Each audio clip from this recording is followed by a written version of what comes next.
حسین حسین حسین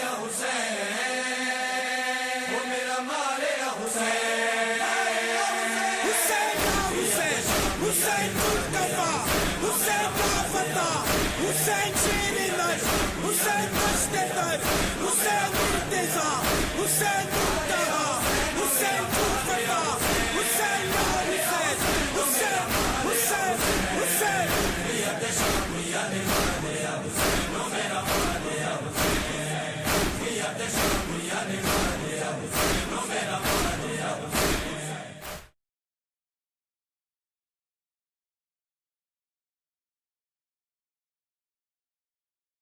اعوذ باللہ من الشیطان الرجیم بسم اللہ الرحمن الرحیم ان اللہ وملائکتہ یصلون علی النبی یا ایہا الذین آمنوا صلوا علیہ وسلموا تسلیما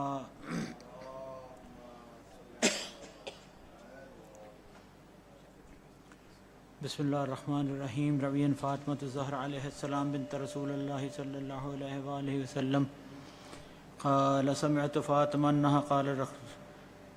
انها قالت دخل علی ابی رسول اللہ فی بعض الایام فقال السلام علیک یا فاطمہ فقلت علیک السلام قال انی اجد فی بدنی ضعفا فقلت له اعوذک باللہ یا ابتاه من الضعف فقال یا فاطمہ ائتینی بالکساء الیمانی وغطینی به فاتیته بالکساء الیمانی فغطیته به وصرت انظر الیہ واذا وجهه یتلالأ کأنه البدر فی لیلۃ تمامہ وکمالہ اللہم صلی علی محمد وآل محمد فما كانت إلا ساعة وإذا بولدي الحسن عليه السلام قد أقبل وقال السلام عليك يا أماه فقلت وعليك السلام يا قرة عيني وسمرة فؤادي فقال يا أماه إني أشم عندك رائحة طيبة كأنها رائحة جدي رسول الله فقلت نعم إن جدك تحت الكساء فأقبل الحسن نحو الكساء وقال السلام عليك يا جداه يا رسول الله أتأذن لي أن أكون معكم أتأذن أن أدخل معك تحت الكساء فقال وعليك السلام يا ولدي ويا صاحب حوزي قد أذنت لك فدخل معه تحت الكساء اللهم صل على محمد وآل محمد فما كانت إلا ساعة وإذا بولدي الحسين عليه السلام قد أقبل وقال السلام عليك يا أماه فقلت عليك السلام يا ولدي ويا قرة عيني وسمرة فؤادي فقال لي يا أماه إني أشم عندك رائحة طيبة كأنها رائحة جدي رسول الله فقلت نعم إن جدك وأخاك تحت الكساء فدنا الحسين نحو الكساء وقال السلام عليك يا جداه والسلام عليك يا من اختاره الله وتأذن لي أن أدخل معكما تحت الكساء فقال وعليك السلام يا ولدي ويا شافع أمتي قد أذنت لك فدخل معهما تحت الكساء اللهم صل على محمد وآل محمد وعجل فرجهم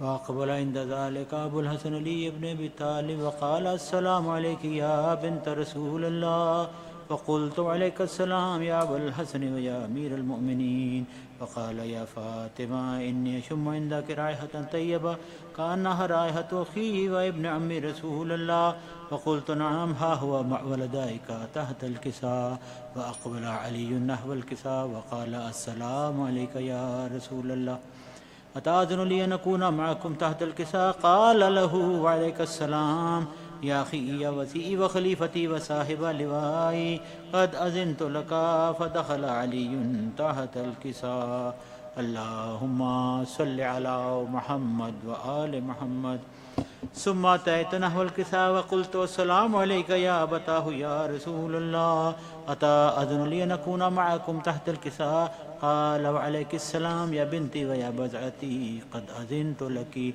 فدخلت معهم تحت الكساء اللهم صل على محمد وآل محمد فلما اكتملنا جميعا تحت الكساء أخذ أبي رسول الله بطرف الكساء فأومى بيده اليمنى إلى السماء وقال اللهم إن هؤلاء أهل بيتي وخاصتي وعامتي لحمهم لحمي ودمهم دمي يؤلمني ما يؤلمهم ويحزنني ما يحزنهم أنا حرب لمن حاربهم وسلم لمن سالمهم وعدو لمن عاداهم ومحب لمن أحبهم إنهم مني وأنا منهم فأجعل صلواتك وبركاتك ورحمتك وغفرانك ورضوانك علي وعليهم وأذهب عنهم الرجس وطهرهم تطهيرا اللهم صل على محمد وآل محمد فقال الله عز وجل يا ملائكتي ويا سكان سماواتي إنما خلقت سماء مبنية ولا أرضا محية ولا قمرا منيرا ولا شمسا مزية ولا فلكا يدور ولا بحرا يجري ولا فلكا يسري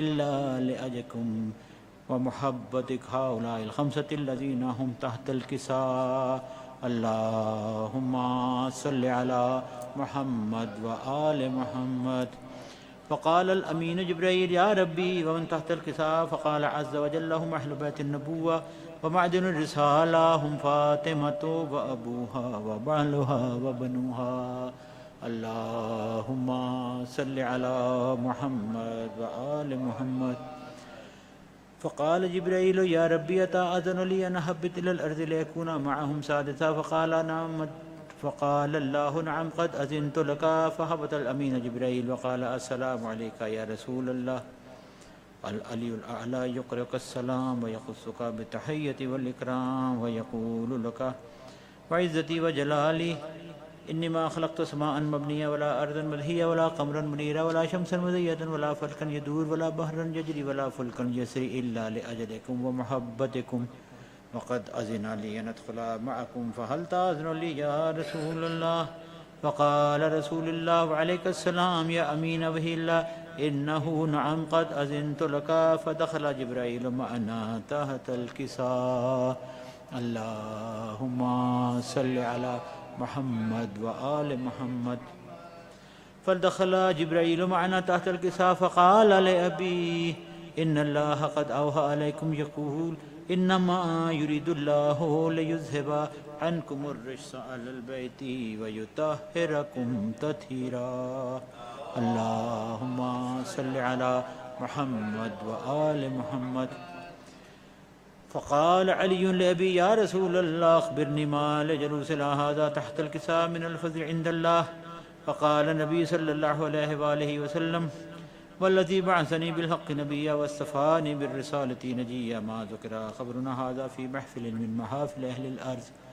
وفيه شمعهم من شيعتنا ومحبينا إلا ونزلت عليهم الرحمة وحفت بهم الملائكة واستغفرت لهم إلى أن يتفرقوا فقال علي عليه السلام إذن والله فزنا وفاز شيعتنا ورب الكعبة فقال أبي رسول الله صلى الله عليه وآله وسلم يا علي والذي بعثني بحق النبي واصطفاني بالرسالة نجيا ما ذكر خبرنا هذا في محفل من محافل أهل الأرض وفيه جمع من شيعتنا ومحبينا وفيه محموم بالله وفرج الله همه ولا مغموم بالله وكشف الله غمه ولا طالب حاجة إلا وقضى الله حاجة ولا طالب حاجة إلا وقضى الله حاجة فقال علي عليه السلام إذن والله فزنا وسعدنا وكذلك شيعتنا فازوا وسعدوا في الدنيا والآخرة ورب الكعبة اللهم صل على محمد وآل محمد قاتلان شہیدان کربلا ارے ان میں سے کوئی جب بھی گرفتار ہوتا تھا حکم امیر پر وہ ستم جب سناتا تھا مختار سر کو پیٹ کے بس روتا جاتا تھا ہائے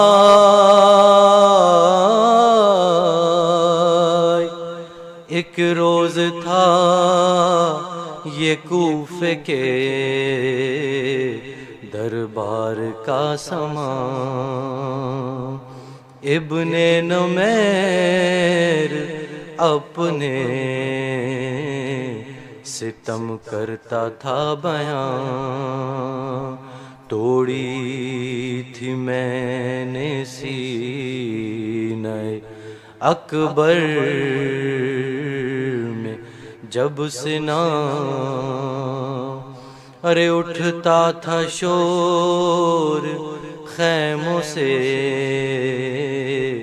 مارا گیا جوان، اور ماں جیتے جی گزر گئی، زینب بھی مر گئی، ایک برچھی میری کتنے جگر پار کر گئی۔ ہائے ایک روز کر کے لایا گیا حرملا سیر، بولا وہ رن میں نے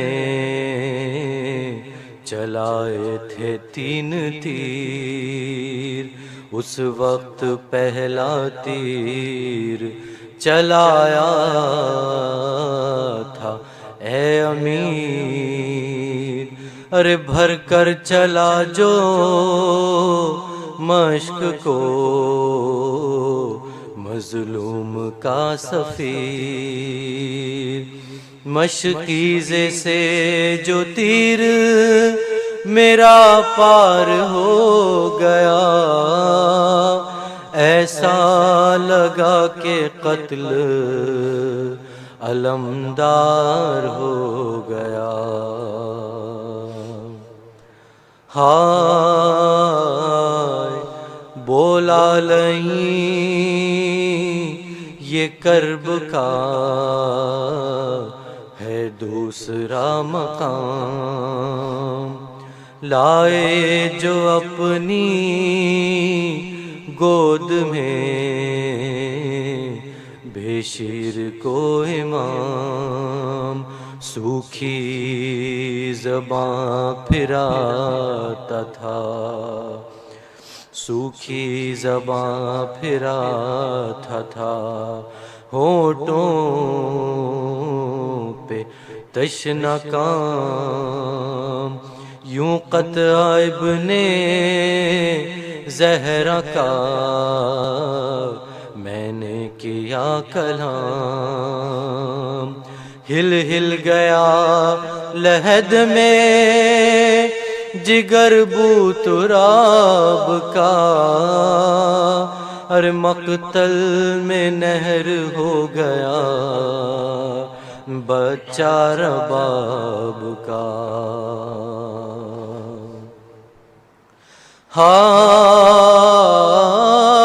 ہائے دربار میں یہ سن کے قیامت کا تھا سما، پیر و جوان روتے تھے لے لے کے ہچکیاں، بولا یہ حرملا بھی باقی ہے داستان، ارے جس دم تیرا حسین تھا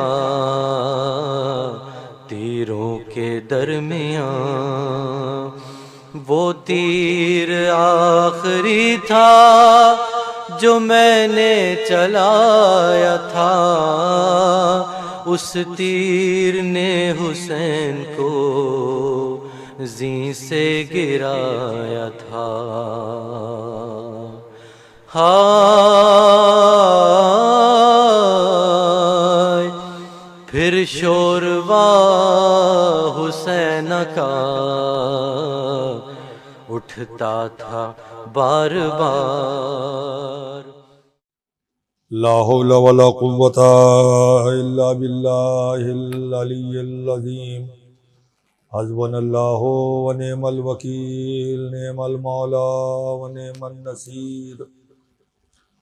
اعوذ باللہ من الشیطان اللعین الرجیم بسم اللہ الرحمن الرحیم الحمد للہ رب العالمین والعاقبۃ للمتقین والجنۃ للموحدین والنار للملحدین والصلاة والسلام علی اشرف الانبیاء والمرسلین سیدنا و شفیعنا و نبینا مولانا بالقاسم محمد اللہم صلی علی محمد و آلہ الطیبین الطاہرین المعصومین ولعنۃ اللہ علی اعدائہم اجمعین من یومنا ھذا الی یوم الدین اما بعد فقد قال اللہ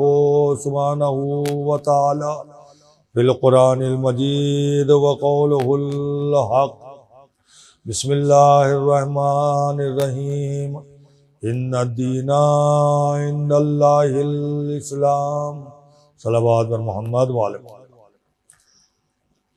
حضرات عمان مسقط کی امام بارگاہ میں یہ عشرہ جس عشرے سے میں خطاب کر رہا ہوں،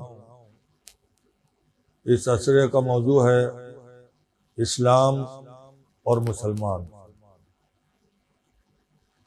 یہ آیت جسے سرنامہ بیان قرار دیا ہے بہت مشہور و معروف آیت ہے، جس میں اللہ کا اعلان یہ ہے کہ اسلام ہمارا دین ہے۔ سب سے پہلے تو تمہید میں ایک بات کہہ دوں کہ دنیا کا کوئی بھی مذہب یا کوئی بھی دین یا شریعت یا آسمانی کتاب خود بخود نہیں آتی بلکہ لائی جاتی ہے۔ توریت خود نہیں آئی، جناب موسیٰ لے کر آئے۔ زبور خود نہیں آئی، جناب داؤد لے کر آئے۔ انجیل خود نہیں آئی، جناب عیسیٰ لے کر آئے۔ تو معلوم یہ ہوا کہ مذہب خود نہیں آتا ہے بلکہ لایا جاتا ہے، لہذا مذہب کو ایک لانے والے کی ضرورت ہے۔ اور عزیزان محترم، جو مذہب دنیا میں خود آ نہیں سکتا ہے وہ زمانے میں خود پھیل بھی نہیں سکتا، اس لیے مذہب پھیلنے کے لیے آتا ہے۔ تو زمانے میں خود بخود پھیل نہیں سکتا، جو خود آ نہیں سکتا وہ خود پھیل بھی نہیں سکتا۔ تو جس طرح سے مذہب کو ایک لانے والے کی ضرورت ہے، اسی طرح سے مذہب کو ایک پھیلانے والے کی ضرورت ہے۔ اور جو مذہب زمانے میں خود آ نہیں سکتا ہے، زمانے میں خود پھیل نہیں سکتا ہے، وہ خطرے کے وقت خود کو بچا بھی نہیں سکتا ہے، لہذا اسے ایک بچانے والے کی ضرورت ہے۔ نتیجہ یہ نکلا کہ مذہب کو تین شخصیتوں کی ضرورت ہے، ایک مذہب کو لانے والے کی ضرورت ہے، ایک مذہب کو پھیلانے والے کی ضرورت ہے، ایک مذہب کو بچانے والے کی ضرورت ہے۔ تو اسلام کو بھی تین ہی شخصیتوں کی ضرورت ہے، ایک اسلام کو لانے والے کی ضرورت ہے، ایک اسلام کو پھیلانے والے کی ضرورت ہے، ایک اسلام کو بچانے والے کی ضرورت ہے۔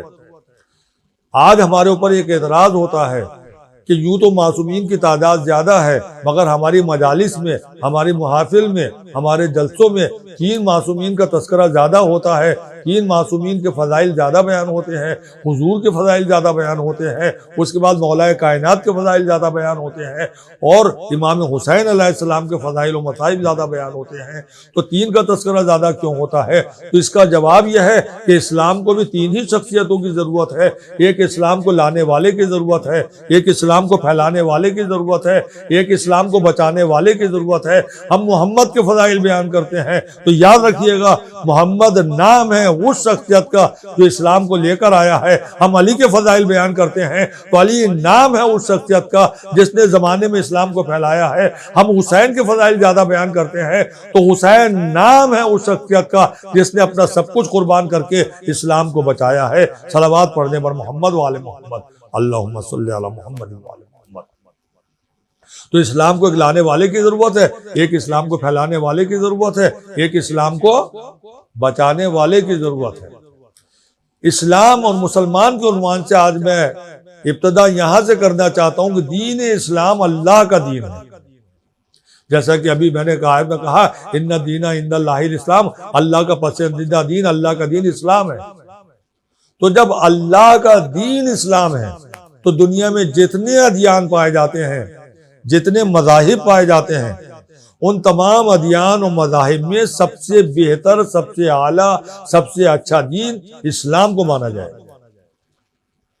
اسلام سب سے اچھا دین ہے، سبھی مسلمان کہتے ہیں، وہ کہنا ہی پڑے گا، مجبوری ہے ان کی، اس لیے کہ اگر کوئی مسلمان دوسرے کسی دین کو اسلام سے اچھا کہے گا تو اسلام سے خارج ہو جائے گا، یا جس مذہب کو وہ مانتا ہے وہ اپنے مذہب کو اچھا کہنے کے بجائے دوسرے مذہب کو اچھا کہے گا تو اپنے مذہب میں توڑ ہی رہے گا، خارج ہو جائے گا۔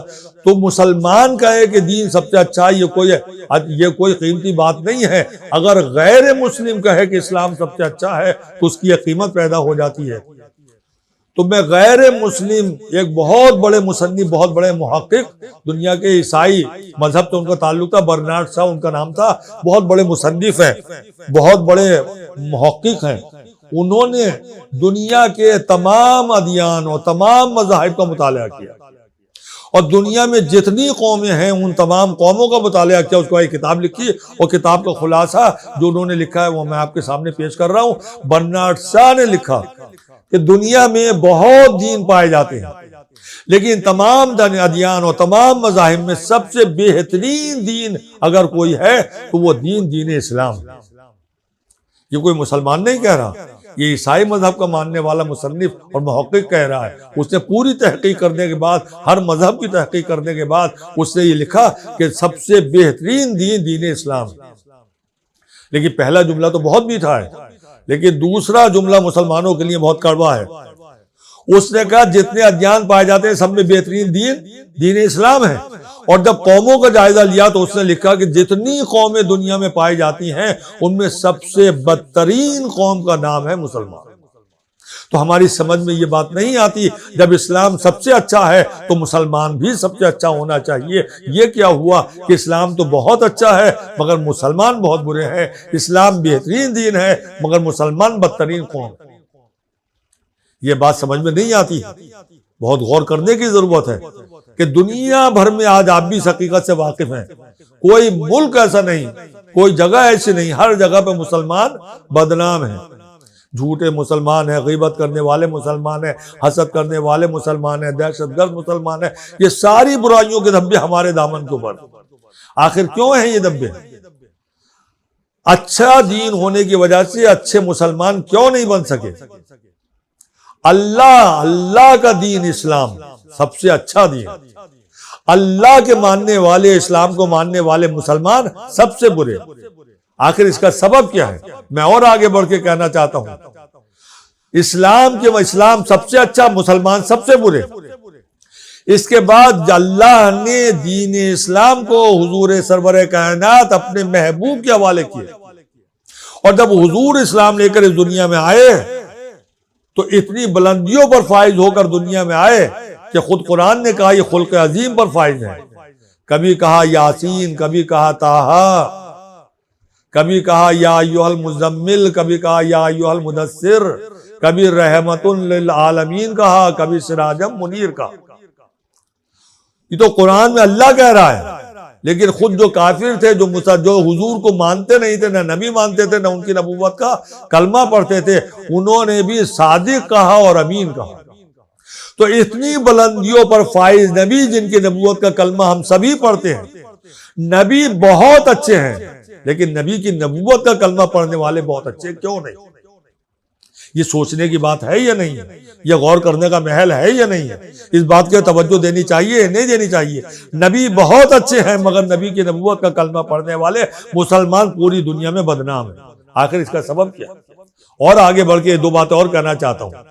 بعد پیغمبر اسلام سب سے بلند اور فضائل و کمال کی مالک شخصیت کا نام ہے علی ابن ابی طالب، اللہم صلی علی محمد۔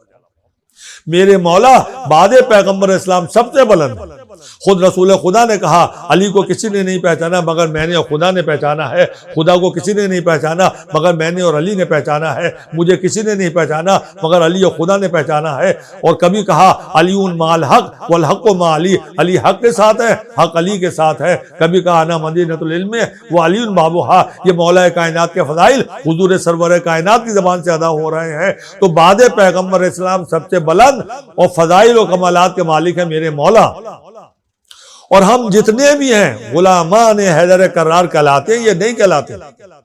تو میں ہاتھ جوڑ کر اپنی قوم کے تمام بھائیوں سے، اپنی قوم کے تمام بہنوں سے، اپنے بزرگوں سے، اپنے بچوں سے، اپنے نوجوانوں سے سوال کرنا چاہتا ہوں، میرے نوجوانوں، میرے بزرگوں، میرے بھائیوں، میری بہنوں، مجھے بتاؤ، اگر تم علی کے غلام ہو اور علی بہت اچھے تھے تو جس شہر میں، جس گاؤں میں تم رہتے ہو، جس شہر میں تم رہتے ہو، جس محلے میں تم رہتے ہو، جس صوبے میں تم رہتے ہو، جس ملک میں تم رہتے ہو، وہاں اور قومیں بھی رہتی ہیں، دوسری قوموں کے درمیان میں کیا تمہاری پہچان اس حیثیت سے ہے کہ تم علی کے غلام؟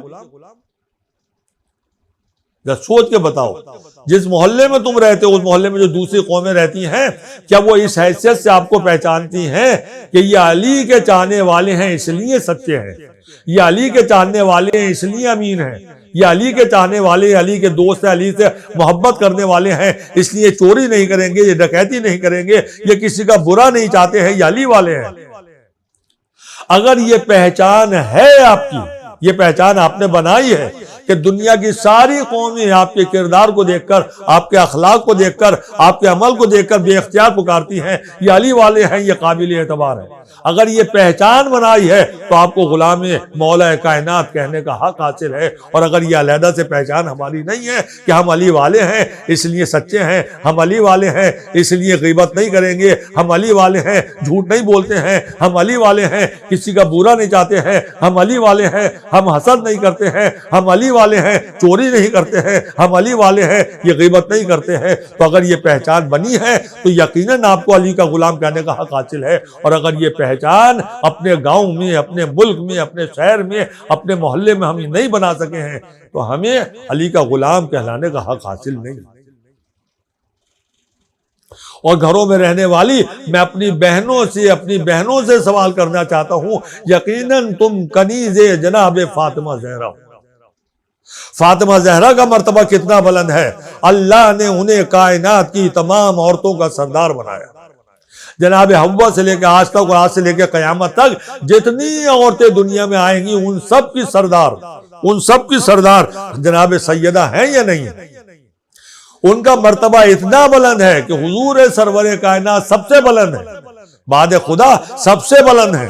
یہ جس محفل میں جاتے ہیں، جس مجمع میں جاتے ہیں، ان کی تعظیم کے لیے سب کھڑے ہو جاتے ہیں۔ ملائکہ کے مجمع میں جاتے ہیں تو ملائکہ تعظیم کو کھڑے ہو جاتے ہیں، انبیاء کے مجمع میں آتے ہیں تو انبیاء تعظیم کے لیے کھڑے ہو جاتے ہیں، رسول کے مجمع میں جاتے ہیں تو رسول تعظیم کے لیے کھڑے ہو جاتے ہیں۔ مگر جب وہ بارگاہ جناب فاطمہ میں آتے ہیں یا جناب فاطمہ رسول خدا کے پاس جاتی ہیں تو وہ جو کائنات جس کے لیے تعظیم کھڑی ہو جاتی ہے وہ رسول خدا فاطمہ کی تعظیم کے لیے کھڑی ہو جاتی ہے۔ تو اتنی وقار خاتون کی کنیزوں سے میں یہ کہنا چاہتا ہوں کہ میری بہنوں مجھے بتاؤ، جس گاؤں میں، جس شہر میں، جس ملک میں تم رہتی ہو اور دوسری قوموں کی عورتوں سے بھی ملتی ہو تو کیا ان عورتوں کے درمیان تمہاری یہ پہچان ہے یہ فاطمہ کی کنیز ہیں اس لیے ان کے چہرے پر نور ہے، یہ فاطمہ کی کنیز ہیں اسی لیے ان کے چہرے پر روب و جلال ہے، یہ فاطمہ کی کنیز ہیں اسی لیے سچ بولتی ہیں، یہ فاطمہ کی کنیز ہیں اسی لیے کسی سے حسد نہیں کرتی ہیں، یہ فاطمہ کی کنیز ہیں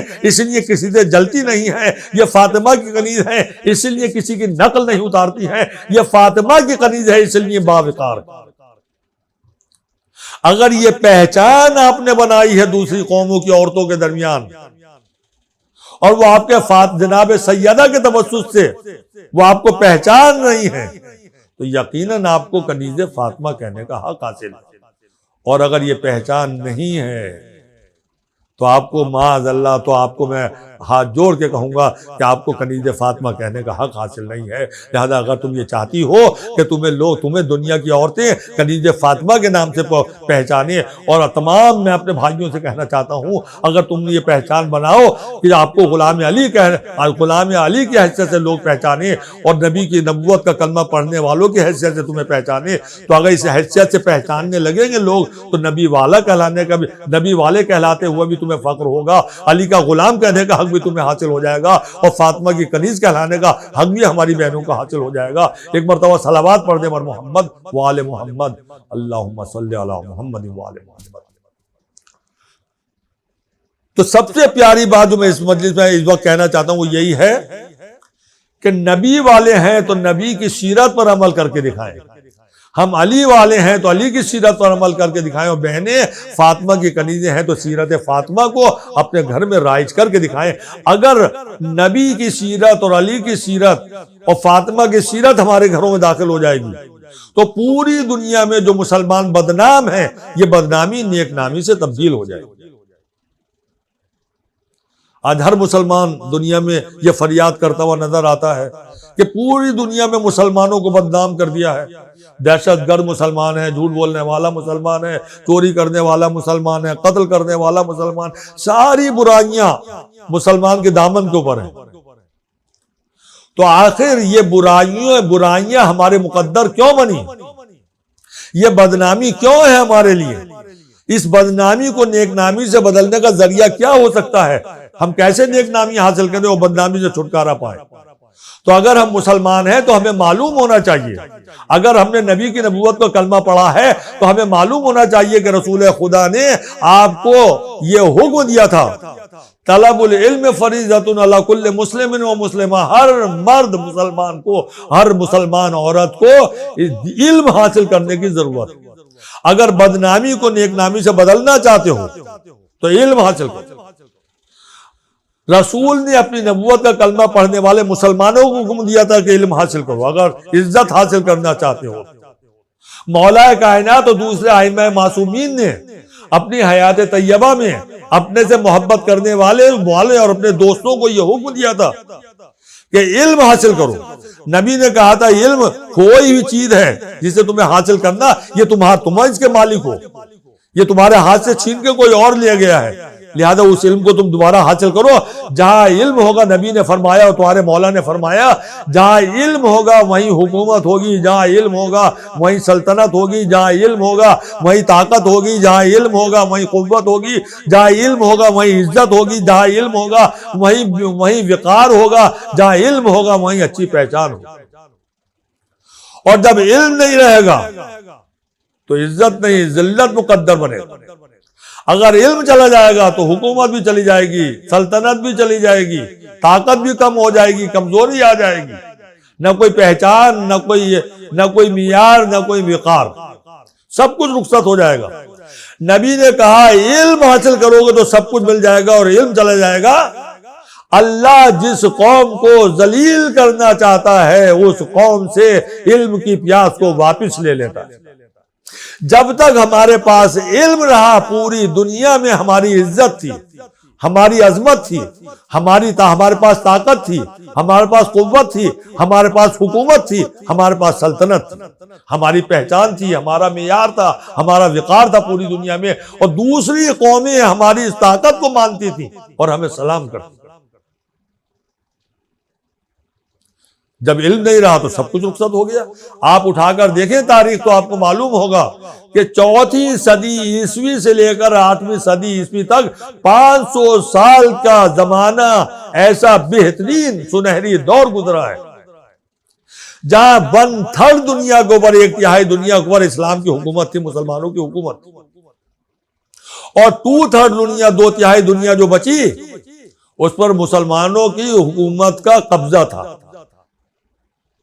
روب طاری تھی۔ وہ ساری بچی ہوئی دنیا جو تھی وہ مسلمانوں سے مرعوب تھی، لہذا دیکھا جائے تو پوری دنیا پر مسلمانوں کا قبضہ تھا۔ 500 سال تک. کیوں؟ اس لیے کہ سن 4 صدی عیسوی تک نبی اور امام کی تعلیمات کی روشنی میں جب مسلمانوں نے علم کو حاصل کر لیا اور سارا علم مسلمانوں کے پاس آ گیا تو ساری دنیا کمزور ہو گئی اور مسلمان طاقتور ہو گیا.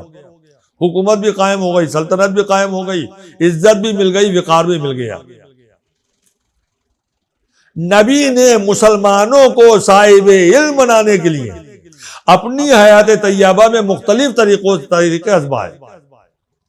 اس زمانے میں جنگوں میں جب لوگ اسیر ہو کر آتے تھے تو ان کی رہائی کے لیے پیسہ طلب کیا جاتا تھا کہ تمہارا عزیز, تمہارا بھائی, تمہارا بیٹا اسیر ہو کر آیا ہے, اگر اس کی رہائی چاہتے ہو تو اتنا مال دے دو اور اپنے بھائی کو, اپنے بیٹے کو یا اپنے باپ کو چھڑا کے لے جاؤ. لیکن نبی کے زمانے میں جو جنگیں ہوئیں اور لوگ اسیر ہو کر آئے تو ان کی رہائی کے لیے نبی نے مال طلب نہیں کیا بلکہ اعلان یہ کیا. تمام اسیروں کو بٹھا کے آپ نے کہا کہ تم جو بھی علم جانتے ہو, جو بھی فن جانتے ہو, تمہاری رہائی کا پروانہ ہے وہ علم ہمارے مسلمانوں کو سکھا دو. ہمیں دولت نہیں چاہیے, تمہاری رہائی کے لیے مال نہیں چاہیے, سونا نہیں چاہیے, پیسہ نہیں چاہیے, بلکہ جو کچھ تم چاہتے ہو, جو کچھ بھی تم جانتے ہو, جو بھی علم تمہارے پاس ہو, وہ ہمارے مسلمانوں کو سکھا دو. جب مسلمانوں کو اپنا علم سکھا دو گے تو یہی تمہاری رہائی کا پروانہ بن جائے گا. تو جو کچھ دنیا والے اسیر ہو کے جب آتے تھے تو جو علم ان کے پاس تھا وہ مسلمانوں کی طرف منتقل ہونے لگا. اور 200-300 سال کے بعد ہی 200-400 سال کے بعد ہی تمام مسلمانوں کے پاس جب علم آ گیا تو دنیا کے اوپر ان کی حکومت قائم ہو گئی. عزت بھی مل گئی, وقار بھی مل گیا, طاقت بھی مل گئی, قوت بھی مل گئی. دنیا کی قومیں سلام کرنے پر مجبور ہو گئی. علم کس طرح سے آیا؟ نبی نے کوششیں کی, ائمہ معصومین نے ہدایات جاری کی, مسلمانوں نے علم حاصل کیا, عزت مل گئی, بدنامی نیک نامی سے تبدیل ہو گئی. لیکن یہی نیک نامی پھر بدنامی سے جب تبدیل ہونے کی منزل میں آئی تو اس کا واقعہ بھی میں آپ کو سناتا ہوں. نجف میں جب آیت اللہ العظمی آغائے مرشی نجفی جب تعلیم حاصل کر رہے تھے, طالب علم تھے, اس زمانے میں عراق کے اوپر برطانیہ کی حکومت تھی, انگریزوں کی حکومت تھی. تو وہ اپنا شہریہ لے کر, اپنا وظیفہ لے کر واپس آ رہے تھے. لبے سڑک ایک عورت کچھ پرانی کتابیں بیچ رہی تھی, اس میں ایک کتاب آغائے مرشی کو بہت قیمتی اور بہت نایاب لگی. وہ بیٹھ گئے, اس اور کتاب دیکھی اور جب پسند آئی وہ کتاب, اور انہوں نے سمجھ لیا کہ بہت نایاب کتاب ہے, اسے لے لینا چاہیے. تو اس بزرگ عورت سے انہوں نے کہا اس کی قیمت کیا ہے؟ تو اس نے اس کتاب کی قیمت جو بتائی وہ آغائے مرشی کے پاس نہیں تھی, اتنا پیسہ نہیں تھا. تو انہوں نے اس سے کہا بھائی میرے پاس اتنے پیسے دے دو. وہ ابھی راضی نہیں ہوئی تھی, ابھی گفتگو ہو ہی رہی تھی. ایک گھوڑے کے اوپر انگریز سپاہی ادھر سے گزر رہا تھا, اس نے دیکھا کہ طالب علم کتاب خریدنے کی کوشش کر رہا, وہ سمجھ گیا کوئی قیمتی کتاب ہے, لہٰذا وہ گھوڑے سے اترا اور آنے کے بعد اس عورت سے کہا یہ کتاب مجھے دکھاؤ. اس نے کتاب دیکھی اور اس کے بعد اس عورت سے کہا یہ کتنا پیسہ دینا چاہتے ہیں؟ کہا یہ اتنا پیسہ دینا چاہتے ہیں اور میں اتنا مانگ رہی ہوں. تو اس سپاہی نے کہا میں جتنا تم طلب کر رہی ہو اس سے 4 گنا زیادہ قیمت دینے کے لیے تیار ہوں, یہ کتاب مجھے دے دو. مگر وہ مومنہ تھی بزرگ عورت, اس نے کہا تم 10 گنا زیادہ بھی قیمت دو گے تو میں تمہیں یہ کتاب نہیں دوں گی. اس کے پاس پوری قیمت نہیں ہے مگر میں کتاب اسی کو دوں گی. اور اس نے آغائے مرشی کے بعد جو پیسے تھے وہ لے لیے اور کتاب آغائے مرشی کو دی, اس سپاہی کو نہیں دی. وہ گھوڑا دوڑاتا ہوا آگے بڑھ گیا. آغائے مرشی جلدی سے اپنے مدرسے میں آئے. مدرسے میں آنے کے بعد انہوں نے اپنے ساتھیوں کو, دوستوں کو بلایا, اور دوستوں کو بلانے کے بعد یہ کہا کہ دیکھو ابھی انگریز آئیں گے اور یہ کتاب چھین کے لے جائیں گے. یہ دور زیروکس کا دور نہیں تھا, فوٹو کاپی کا دور نہیں تھا, مشینیں نہیں تھی, سائنس نے اتنی ترقی نہیں کی تھی. لہذا انہوں نے جلد توڑ کر 2-2, 3-3 صفحے اپنے دوستوں میں تقسیم کر دیے. کہا جلدی قلم سے لکھ لو تاکہ سپاہیوں کے آنے سے پہلے یہ کتاب نقل ہو جائے, اس کی دوسری نقل تیار ہو جائے. چنانچہ جلدی سارے طالب علموں نے مل کر اس کو لکھنا شروع کیا. اور جب آخری سطر لکھ گئی تو جلدی سے ابھی جلد انہوں نے تیار کی تھی کہ گھوڑوں کے ٹاپوں کی آواز آنے لگی اور سپاہیوں نے آن کے حملہ کر دیا اور وہ کتاب آغائے مرشی سے چھین کے لے گئے. مگر اس کی نقل تو تیار ہو گئی تھی. اس واقعے سے آپ نے یہ تو اندازہ لگا لیا کہ جو علم ہمارے پاس تھا وہ انگریز اس طرح سے چھین کے لے کے گئے. اور اس کے دیکھتے ہی دیکھتے جب انہوں نے ہر جگہ سے, ہر ملک میں یہ کیا, ہندوستان میں مسلمانوں کے پاس علم تھا وہ بھی وہی لے گئے, جو عربوں میں علم تھا وہ بھی وہی لے گئے, تو نتیجہ یہ ہوا جب ہمارا علم ان کے پاس منتقل ہو گیا تو پھر وہ طاقتور ہو گئے، ان کی حکومتیں قائم ہو گئیں، ہماری حکومتیں ایک ایک کر کے ختم ہونے لگی، اور اس کے بعد مسلمانوں کا اقتدار جاتا رہا، اور آج نوبت اسی جہالت کی بنا پر پہنچی ہے کہ پوری دنیا میں مسلمان بدنام ہو گئے۔ اب اس بدنامی کو نیک نامی سے بدلنے کا ایک ہی ذریعہ ہے کہ علم حاصل کرو، جہاں علم ہوگا وہیں عزت ہوگی، جہاں علم ہوگا وہیں حکومت ہوگی، جہاں علم ہوگا وہیں طاقت ہوگی۔ لہذا علم حاصل کرنے کی ضرورت ہے، جب علم مل جائے گا تو سب کچھ مل جائے گا۔ تو پہلی چیز، اگر ذلت اور رسوائی کو نیک نامی سے بدلنا چاہتے ہو تو علم کو حاصل کرنا ہی ہوگا۔ اور آپ یہ بھی یاد رکھیں، میرے سامنے جو میرے بات سننے والے لوگ ہیں ان میں زیادہ تر شیعان حیدر کرار ہیں۔ یہ وہ شیعہ ہے جو امام زمانے کے ظہور کی میں تعجیل کے لیے ہر نماز میں دعا کرتے ہیں اور کہتے ہیں مولا جلدی آ جائیے، مولا جلدی آ جائیے، مولا جلدی آ جائیے۔ میں ان تمام مولا کے شیعوں سے ایک سوال کرنا چاہتا ہوں کہ اگر مولا آ گئے تو حکومت اسلامی قائم کریں گے، اور جب حکومت اسلامی قائم کریں گے تو انہیں پڑھے لکھے لوگوں کی ضرورت پڑے گی، جاہلوں کی ضرورت نہیں پڑے گی۔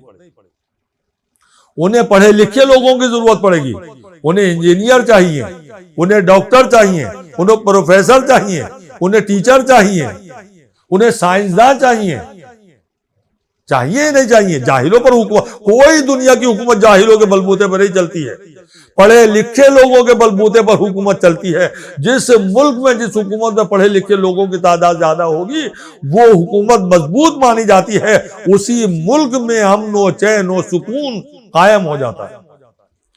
تو میں پوچھنا چاہتا ہوں، اپنے تمام بزرگوں سے پوچھنا چاہتا ہوں، اپنے تمام بھائیوں سے بہنوں سے پوچھنا چاہتا ہوں، میرے بھائیوں، میرے دوستوں، میرے بھائیوں میں جو میری بہنوں، مجھے بتاؤ، اللہ نے تمہیں بچے دیے ہیں، مولا کی دعاؤں سے تمہیں بچے نصیب ہوئے ہیں، بتاؤ میرے دوستوں، میرے بھائیوں، میری بہنوں، بتاؤ اپنے بچوں میں تم نے کتنے انجینئر مولا کے لیے پیدا کیے؟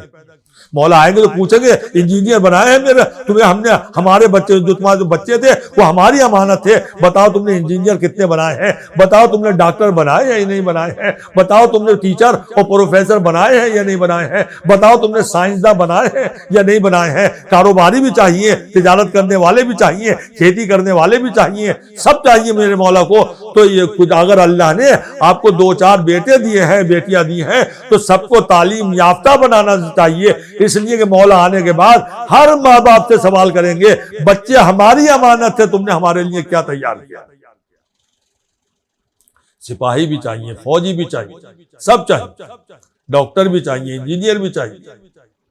تو ہر بچے کو اس نیت کے ساتھ تعلیم دلاؤ کہ ہمارا بچہ مولا کے لیے تیار، اس لیے جب مولا آئے اور حکومت اسلامی قائم ہو تو بچے آگے بڑھ کے کہیں مولا انجینئروں کی ضرورت ہے، ہم نے اسی لیے انجینئر بنے ہیں کہ آپ کے کام آ سکیں۔ ڈاکٹر آگے بڑھ کے کہیں ہمارے ماں باپ نے ہمیں ڈاکٹر اس لیے بنایا ہے کہ ہم آپ کی حکومت میں کام کر سکیں۔ انجینئر آگے بڑھ کر کہے کہ ہمارے ماں باپ نے ہمیں انجینئر اس لیے بنایا ہے ہم آپ کے کام آ سکیں۔ اور جب اس طرح سے سماج و معاشرے میں ہمارے بچے، ہمارے نوجوان تعلیم یافتہ ہو جائیں گے تو مولا کے ظہور سے پہلے ہی ہمیں عزت بھی مل جائے گی، بدنامی نیک نامی سے بھی بدل جائے گی، ہمیں طاقت بھی مل جائے گی، ہمیں حکومت میں حصہ داری بھی مل جائے گی۔ تو پہلی چیز، اگر بدنامی سے نیک نامی سے بدلنا چاہتے ہو اور دنیا میں عزت دار بننا چاہتے ہو تو اپنے بچوں کو تعلیم یافتہ بناؤ۔ ایک مرتبہ صلوات پڑھ دیں بر محمد وآل محمد، اللہم صلی علی محمد وآل محمد، نیک نام بناؤ۔ پہلی چیز، اگر بدنامی کو نیک نامی سے بدلنا چاہتے ہو تو علم حاصل کرو، علم حاصل کرو۔ آپ کے نبی نے کہا علم حاصل کرو، آپ کے مولا علی نے کہا علم حاصل کرو، آپ کی شہزادی فاطمہ نے کہا علم حاصل کرو، آپ کے امام حسن اور امام حسین اور تمام باقی ائمہ نے 12 امام تک کی خواہش یہی ہے کہ اپنے بچوں کو تعلیم یافتہ بناؤ۔ تو پہلی چیز علم ہونا چاہیے۔ بدنامی کو نیک نامی سے بدلنا چاہتے ہو تو دوسری چیز جو آپ کے نبی نے اور ہمارے امام نے سب نے کہا ہے، دولت مند بنو، غریبی سے کام نہیں چلے گا۔ غریب حکومت نہیں چلا سکتے، غریبوں کے بلبوتے پر کوئی حکومت نہیں چلتی ہے، لہذا دولت مند چاہیے ہمیں۔ شیعان حیدر کرار کو مولا غریب دیکھنا نہیں چاہتے، مالدار دیکھنا چاہتے۔ اگر شیعہ غریب رہ گئے تو ہمارا معاشرہ پست ہو جائے گا، ذلت ہمارا مقدر بن جائے گی۔ نہیں، دولت حاصل کرنا چاہیے، امیر بننا چاہیے، یہ غلط ہے، اسلام کے اوپر الزام ہے کہ غریبی کو ہم پسند کرتے ہیں، ہمارے مولا غریب، تو غلط ہے، الزام ہے۔ اسلام آپ کو غریب دیکھنا نہیں چاہتا، اسلام آپ کو مالدار دیکھنا چاہتا ہے، اسلام آپ کو دولت مند دیکھنا چاہتا ہے، آپ کے مولا آپ کو امیر دیکھنا چاہتے ہیں، آپ کے مولا آپ کو پیسہ والا دیکھنا چاہتے ہیں۔ اس لیے آپ کے مولا نے کہا ہے کہ ہمارے چاہنے والے کے پاس سب سے اچھا گھر ہونا چاہیے۔ مولا نے کہا کہ ہمارے چاہنے والے، ہمارے محبت کرنے والوں کو وسیع گھر چاہیے، جس میں روشنی بھی ہو اور ہوا بھی ہو، اچھا اور بہترین گھر ہونا چاہیے مولا کے چاہنے والوں کو۔ مولا نے کہا تمہارے پاس سواری بھی اچھی ہونی چاہیے، اس زمانے میں گھوڑے ہوا کرتے تھے، آج کے زمانے میں کار ہوتی ہے۔ سب سے اچھی سواری آپ کے پاس ہو، آپ کے دسترخوان پر سب سے اچھا کھانا ہو، آپ کے جسم میں جو کپڑے ہوں وہ سب سے اچھے ہوں، مالدار ہونا چاہیے۔ اسی لیے نبی نے اور بعد میں آنے والے ائمہ نے اپنے چاہنے والے، اپنے ماننے والوں سے کہا تم نوکری تلاش مت کرو، تجارت کرو، کاروبار کرو، اس لیے کہ نوکری میں رزق کم ہے، تجارت میں رزق زیادہ ہے۔ اگر پیسہ زیادہ نہیں ہے تو چھوٹا موٹا کاروبار کرو، اور چھوٹے موٹے کاروبار کو آگے بڑھانے کی کوشش کیجئے، اور اتنا بڑھائیے کہ بازار آپ کا محتاج ہو جائے، مارکیٹ پر آپ کا قبضہ ہو، یعنی ہر چھوٹا موٹا دکاندار آپ سے مال لینے پر مجبور ہو جائے، اتنا اچھا مال آپ لے کر آئے، یعنی ہر علی والا ایماندار بازار میں مانا جائے۔ آپ کو معلوم ہے مولا علی یہودی کے باغ میں سینچائی کرتے تھے، یہودی کی ہم مزدوری کرتے تھے، کیوں؟ اور نہیں ملتے تھے؟ ایک طرف یہ کہا جاتا یہودی دشمن تھے، مولا ان کے دشمن تھے، تو دشمن تھے تو پھر بات کو ان کے یہاں جا کے مزدوری کیوں کرتے تھے؟ وہ علی ہی کو پسند کیوں کرتے تھے؟ اس کی وجہ یہ ہے کہ یہودی دشمن تھا، مگر وہ یہ بھی جانتا تھا کہ یہ ایمانداری کے ساتھ مزدوری کرتے ہیں، محنت کرتے ہیں، یہ حرام خوری نہیں کرتے ہیں، یہ علی ہیں، یہ ایماندار ہیں، یہ علی ہیں، یہ سچے ہیں، یہ ہمارے ساتھ غداری نہیں کریں گے، اور بڑی محنت کے ساتھ جتنی اجرت لے رہے ہیں اس سے زیادہ محنت کر کے مجھے فائدہ پہنچائیں گے۔ اسی لیے وہ یہودی مولا کائنات کے سپرد کام کیا کرتے تھے۔ آج اب اگر علی والے ہیں، علی کی سیرت پر عمل کرتے ہیں، تو پھر اپنا کردار دنیا کے سامنے اس طرح سے پیش کریں کہ دنیا کو جب بھی ضرورت ہو تو وہ علی والے کو تلاش کریں، وہ کہیں علی کے ماننے والے ہیں، جھوٹ نہیں بولتے ہیں، آپ کی پہچان یہ ہونی چاہیے، یہ علی والے ہیں، ان کو مزدوری میں رکھیں گے تو یہ ایمانداری کے ساتھ محنت کریں گے، یہ علی والے ہیں، جھوٹ نہیں بولیں گے، یہ علی والے ہیں، چوری نہیں کریں گے، لہذا علی والوں کو وہ تلاش کریں۔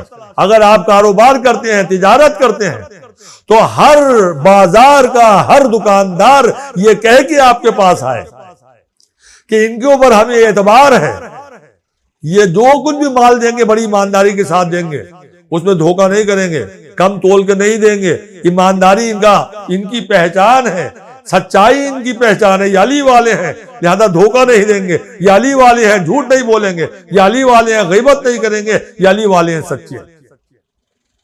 یہ پہچان بنائیے، اور اس طرح سے جب آپ کی پہچان بن جائے گی کہ آپ سچے ہیں، بے ایمان نہیں ہیں، تو ہر آدمی آپ کے یہاں سے کاروبار کرنے پر مجبور ہو جائے گا، اور جب کاروبار کرنے پر مجبور ہو جائے گا تو آپ کا کاروبار ترقی کرنے لگے گا، اور جب آپ کا کاروبار ترقی کرنے لگے گا تو آپ دولت مند بن جائیں گے، اور جب آپ کے پاس پیسہ آ جائے گا تو پھر اپنے غیر بھی آپ کو سلام کرنے پر مجبور ہو جائیں گے۔ کہ آپ کے ہمارے درمیان میں اردو زبان میں نہیں بولا جاتا ہے کہ اگر غریبی آ جاتی ہے تو سچے قریب ترین رشتہ دار بھی ہم سے دور ہو جاتے ہیں، اور رشتہ دار کہتے ہوئے شرماتے ہیں، اور اگر ہمارے پاس پیسہ آ جاتا ہے تو غیر بھی رشتہ دار بن جاتے ہیں۔ لہذا اگر تمہیں چاہتے ہو غیر بھی آپ کے رشتہ دار اور دوست بن جائے، اس لیے آپ دولت حاصل کیجئے، تجارت کیجئے، کاروبار کیجئے۔ نبی نے کاروبار اور تجارت کو زیادہ توجہ دی۔ جب حضور سرور کائنات کا قیام مدینے میں تھا تو مدینے کی مارکیٹ کے اوپر یہودیوں کا قبضہ تھا، وہ بازار یہودیوں کا تھا، مدینے میں زمین ان کی تھی جہاں پہ بازار تھا، لہذا ہر دکاندار سے وہ بہت زیادہ کرایہ لیا کرتے تھے، اور اس کے بعد جو سودا خریدا جاتا تھا بیچا جاتا تھا اس کے اوپر ٹیکس بھی لیتے تھے. نتیجہ یہ ہوتا تھا 100 روپے کا مال 500 روپے میں لوگوں جو ضرورت مند تھے ان کے حوالے ہوتا تھا. ہر چیز مہنگی ہوتی تھی. نبی نے غور کیا, مطالعہ کیا, اس کے بعد ایک بہت بڑی زمین خریدی اور زمین خریدنے کے بعد اس بازار میں اعلان کیا کہ یہودی لوگ دکانداروں سے کرایہ زیادہ لیتے ہیں, اگر تم کرائے سے بچنا چاہتے ہو تو آؤ ہماری زمین پر آ جاؤ, ہم مفت میں تمہیں دکان کرنے کے لیے زمین دیں گے. آؤ ہمارے بازار میں آ جاؤ, ہم مفت میں زمین دیں گے, کوئی کرایہ نہیں لیں گے. اور دوسرا اعلان یہ کیا کہ چاہے تم خریدو مال یا بیچو, ہم تم سے ٹیکس نہیں لیں گے. بس ہماری ایک ہی شرط ہے کہ جتنے پیسے میں تم مال خرید کے لائے ہو معمولی فائدے کے ساتھ اسے فروخت کرو تاکہ عوام کو سستی چیزیں مل سکیں اور مہنگائی سے لوگوں کو چھٹکارا مل جائے. چنانچہ جب نبی نے مفت میں دکانیں تقسیم کرنی شروع کر دی تو سارے دکاندار یہودیوں کے بازار سے اٹھ کر اسلام کے بازار میں آ گئے اور یہاں آنے بعد انہوں نے کاروبار شروع کیا. دیکھتے دیکھتے یہودیوں کا بازار ختم ہو گیا اور حضور سرور کائنات نے مسلمانوں کے لیے جو بازار سجایا تھا اور خریدا تھا وہ بازار چلنے لگا. اس طریقے سے پورے بازار کے اوپر مسلمانوں کا قبضہ ہو گیا. اور اس کے بعد پھر مسلمانوں نے کاروبار شروع کیا, تجارت شروع کی. آپ تاریخ اٹھا کر دیکھیں 4 صدی عیسوی سے 8 صدی عیسوی, جیسا کہ میں نے کہا تھا 500 سال کا زمانہ ایسا گزرا ہے جب دنیا بھر میں مسلمانوں کو عزت کی نگاہ سے دیکھا جاتا تھا. طاقت بھی ان کے پاس تھی, حکومت بھی ان کے پاس تھی, سلطنت بھی تھی, حکومت بھی تھی, سب کچھ تھا. تو نبی نے اور امام نے 2 باتیں بتائی تھی. نمبر 1, اگر عزت حاصل کرنا چاہتے ہو تو علم حاصل کرو, عزت حاصل کرنا چاہتے ہو تو دولت حاصل کرو. اگر دنیا میں حکومت چاہتے ہو تو علم حاصل کرو, اگر حکومت قائم کرنا چاہتے ہو تو دولت پہلے حاصل کرو. تو دولت اور حکومت اور عزت کو حاصل کرنے کے لیے علم کا حاصل کرنا اور دولت کا حاصل کرنا کاروبار کے ذریعے سے ضروری ہے. مسلمانوں کے لیے نبی نے 2 فرمان جاری کیے. نمبر 1 علم حاصل کرو اور نمبر 2 تجارت کرو, کاروبار کرو, پیسہ کماؤ. مگر دولت کے لیے نبی نے کہا مالدار بنو, غریب نہ بنو. یہ الزام ہے کہ ہمارے مولا بہت غریب تھے. جب ممبر سے جا کر یہ پڑھتا ہے کہ جو کی سوکھی بھی روٹیاں مولا گھٹنے سے توڑ کے کھاتے تھے تو تصور یہ پیدا ہوتا ہے ہائے ہمارے مولا غریب تھے. جب رشتہ لے کر جناب سیدہ کا گئے تو ممبر سے ہم لوگ پڑھتے ہیں, ذاکرین پڑھتے ہیں کہ رسول خدا نے کہا مال دنیا تمہارے پاس کتنا ہے, مہر میں کہاں سے کیا دینا چاہتے ہو, مہر ادا کرنے کے لیے تمہارے پاس کیا ہے. تو مولا کائنات نے کہا حضور میرے پاس ایک تلوار ہے, ایک زرہ ہے, ایک گھوڑا ہے. تینی چیزیں تو بتائی تھی, سب کو معلوم ہے, آپ لوگوں کو سب کو معلوم ہے, بھائی بھی جانتے ہیں اور بہنیں بھی جانتی ہیں کہ مولا کائنات نے کہا 3 چیزیں ہیں, ایک گھوڑا ہے, ایک زرہ ہے, ایک تلوار ہے. تو جب منبر سے یہ بیان کیا جاتا ہے کہ مولا کے پاس 3 چیزیں تھیں, مال دنیا تھا, کچھ نہیں تھا, تو سوچنے کے لیے ذہن مجبور ہو جاتا ہے ہائے میرا مولا اتنا غریب تھا.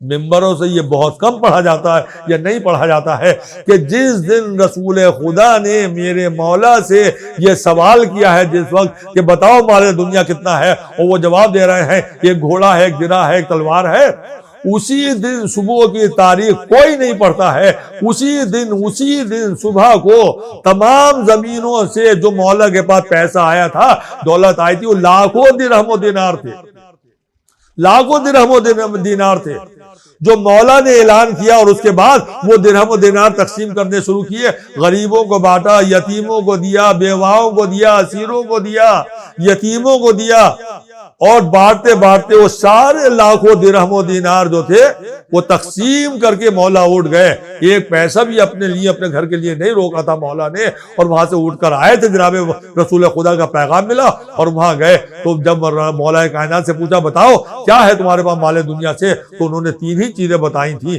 کہ میں وہ واقعی صحیح کہا تھا, جو کچھ مال دنیا تھا وہ یتیموں, اسیروں, غریبوں میں تقسیم کر دیا. کوئی بھی میرا مولا, میرا امام غریب نہیں تھا. جو کی سوکھی بھی روٹیاں گھٹنے سے توڑ کر کھاتے ہوئے مولا علی کو سب دیکھتے ہیں, دسترخوان امام حسن کسی کو یاد نہیں رہتا. کتنے دولت مند تھے میرے مولا, غریبی سے وہ اللہ مولا نے منع کیا ہے, دولت مند بننے کے لیے کہا ہے. آپ سوچو یتیموں, غریبوں, بیواؤں میں اتنا تقسیم کرتے تھے, جب مولا کے ہاتھ سے لے کر جاتے تھے تو وہ مالدار بن جاتے. جب آخری وقت آیا ہے میرے مولا کا تو اتنی دولت تھی میرے مولا کے پاس، اتنی زمینیں تھی، اتنے چشمے تھے. آپ وصیت نامہ میرا مولا کا اٹھا کے دیکھو کتنے چشمے میرے مولا نے بیواؤں کے نام وقف کر دیے، کتنی زمینیں تھیں جو یتیموں کے نام کر دی، کتنی زمینوں کی آمدنی تھی جو غریبوں کے نام وقف کر دی. اور سب کچھ تقسیم کرنے کے بعد یتیموں، بیواؤں، غریبوں کو کسی کو زمین دی، کسی کو گھر دیے، کسی کو چشمے دیے. سب کچھ دینے کے بعد میں میرے مولا کے پاس کتنا مال بچا تھا، اتنا مال بچا تھا کہ امام حسن علیہ السلام نے آرام سے زندگی گزاری اور دسترخوان امام حسن مشہور ہو گیا. اور امام حسین کے پاس اتنا مال ورثے میں ملا تھا، ترکے میں ملا تھا امام حسین علیہ السلام کو کہ جب 28 رجب کو حسین چلے ہیں مدینہ چھوڑ کر. سوچو آج ہم کوئی سفر کرتے ہیں اپنے اہل خانہ کے ساتھ تو کتنے بھی دولت مند ہوں، ہمیں سفر کرتے کرتے جیب ہلکی معلوم ہونے لگتی ہے. ذرا سوچو میرے مولا کتنے مالدار تھے. جب مدینے سے چلے ہیں تو ہزاروں کی تعداد میں لوگ ساتھ ساتھ تھے، ان سب کا خرچہ تنہا میرے مولا اٹھا رہے تھے. مکے تک آئے ہیں تب بھی بہت بڑا مجمع میرے مولا کے ساتھ تھا، اور مکے سے بعد کو لوگ ہٹنا شروع ہوئے ہیں، لیکن مکے تک بہت بڑا مجمع تھا. مدینے سے لے کے کربلا تک 6 مہینے تک میرے مولا نے اتنے بڑے قافلے کا خرچ اٹھایا. مدینے سے مکے آئے، مکے سے کوفے کے راستے، اور کوفے سے پھر کربلا تک اتنے بڑے قافلے کا خرچ اٹھاتے ہوئے جب کربلا میں پہنچے ہیں 2 محرم کو حسین، تو اس وقت بھی میرے مولا کے پاس اتنی دولت تھی کہ آپ نے بنی اسد کو بلا کر کربلا کی ساری زمین خریدی اور نقد پیسہ ادا کیا. نقد پیسہ ادا کیا. کوئی کہہ سکتا مولا غریب تھے؟ نہیں، مولا بہت اتنا پیسہ کہ نقد زمین ادا کی. اور آپ کو معلوم ہے کہ بعد شہادت امام حسین یزیدی فوج جو حملہ کر رہی تھی اور لوٹنے کے لیے آئی تھی، وہ اسی خیال سے آئی تھی کہ یہ بہت بڑے امیر ہیں، یہ دولت مند ہیں. ابھی خیمے میں سب کچھ خرچ کرنے کے بعد بھی خیمے کے اندر ابھی دولت بہت باقی ہے، اسی لیے تو لوٹ رہے تھے. اور انہوں نے وہ ساری دولت لوٹی اور لوٹنے والے اچھا خاصے مالدار بنے. یہ اور بات ہے انہیں وہ دولت کھانا نصیب نہیں ہوا. تو کوئی بھی آپ کا مولا غریب نہیں تھا، کوئی بھی آپ کا مولا فقیر نہیں تھا، سب امیر تھے اور دولت مند تھے. اور اسی لیے ہر مولا اور ہر امام یہ چاہتا ہے کہ ان کے چاہنے والے امیر بنے، دولت مند بنے. اور کاروبار کے لیے متوجہ کیا کہ کاروبار کرو، تجارت کرو، دولت مند بنو. 2 باتیں میں نے آپ کے سامنے پیش کی، ایک تیسری بات اور پیش کرنا چاہتا ہوں اور یہ مجلس تمام ہو جائے گی. اگر ذلت و رسوائی کو نیک نامی سے بدلنا چاہتے ہو تو علم حاصل کرو. ذلت و رسوائی کو نیک نامی سے بدلنا چاہتے ہو تو دولت حاصل کرو. حکومت حاصل کرنا چاہتے ہو تو علم حاصل کرو. حکومت حاصل کرنا چاہتے ہو تو دولت حاصل کرو. دنیا کی قوموں کے سامنے عزت و آبرو کے ساتھ زندگی گزارنا چاہتے ہو تو علم حاصل کرو، اور تجارت کے ذریعے سے دولت حاصل کرو. یہ 2 باتیں. اور تیسری بات آپ کے ہمارے رسول نے، ہمارے امام نے کہا اپنے درمیان میں یونٹی قائم کرو. بڑے افسوس کی بات ہے، امام کہتے ہیں یونٹی قائم کرو، اتحاد قائم کرو. ہم چھوٹی چھوٹی چیز کے اوپر مولا کے ماننے والے، مولا کے ماتم کرنے والے، محرم میں غم منانے والے، کالے کپڑے پہننے والے بھی چھوٹی چھوٹی چیزوں کے اوپر اتحاد کو توڑ دیتے ہیں. کبھی انجمن کے نام پر اتحاد ٹوٹ جاتا ہے، کبھی کسی مجلس کے نام پر اتحاد ٹوٹ جاتا ہے، کبھی کسی مسجد میں اتحاد ٹوٹ جاتا ہے.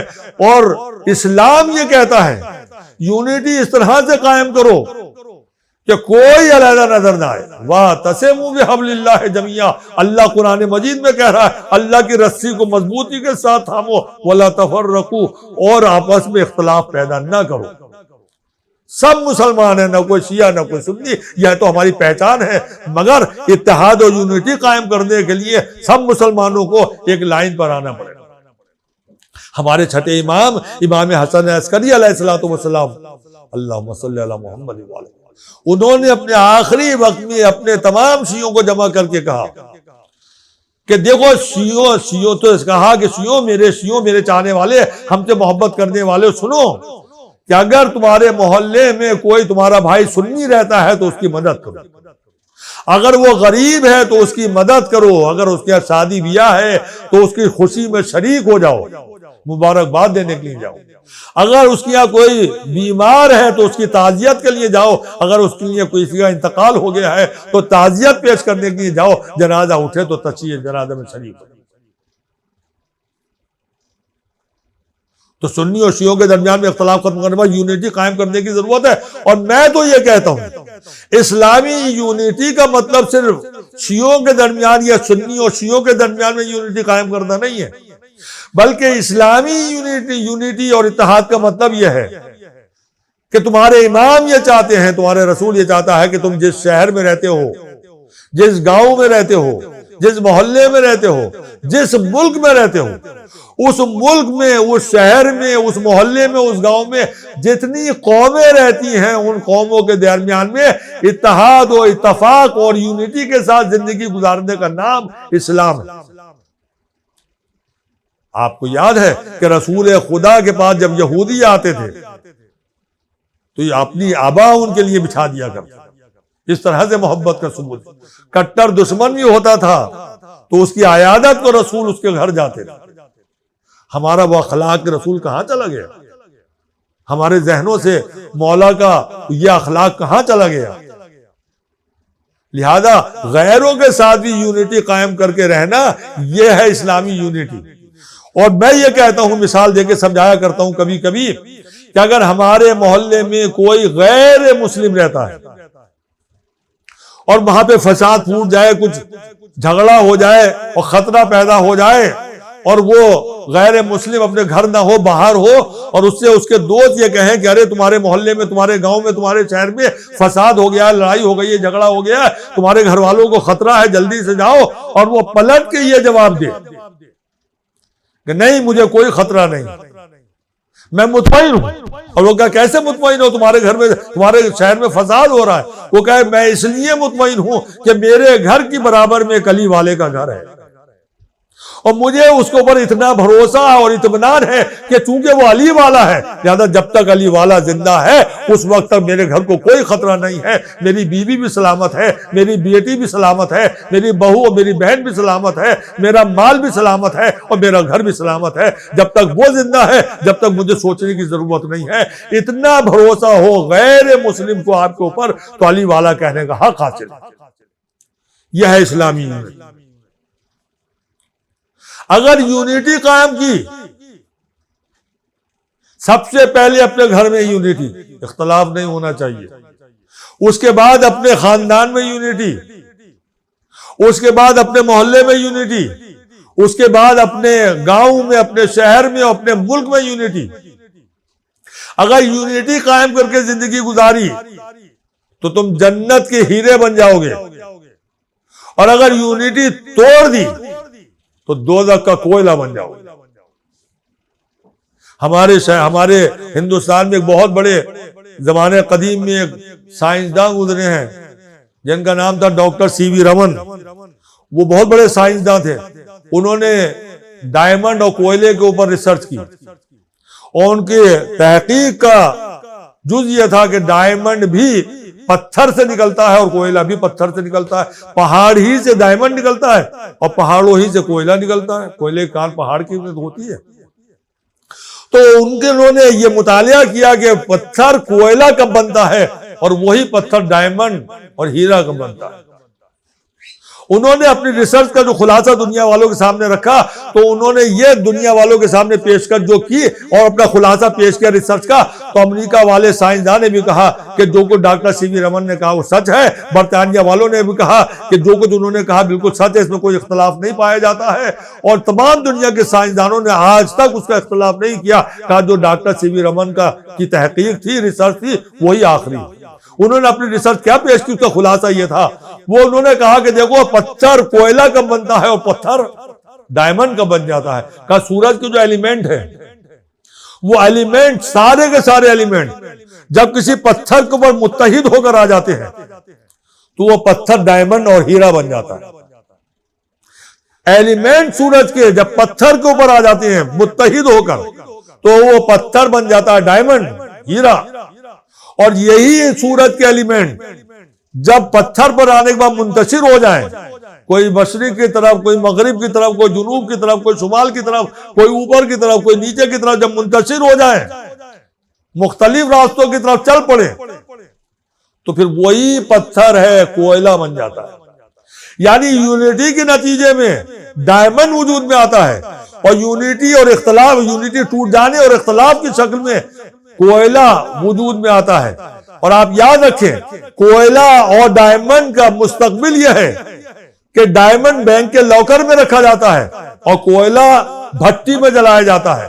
ارے میرے دوستوں، میرے بھائیوں، میری بہنوں، اگر تم نے اپنے آپس میں یونٹی قائم کر لی تو ڈائمنڈ بن جاؤ گے، اور یونٹی ٹوٹ گئی تو پھر کوئلہ بن جاؤ گے۔ اور تمہیں معلوم ہے اگر ڈائمنڈ بن گئے تو پھر جنت کے لاکر میں رکھے جاؤ گے، اور اگر کوئلہ بن گئے تو دوزخ کی بھٹی میں جلائے جاؤ گے کوئلہ بن کر۔ صلوات پڑھ دے بر محمد وآل محمد، اللہم صلی علی محمد وآل محمد۔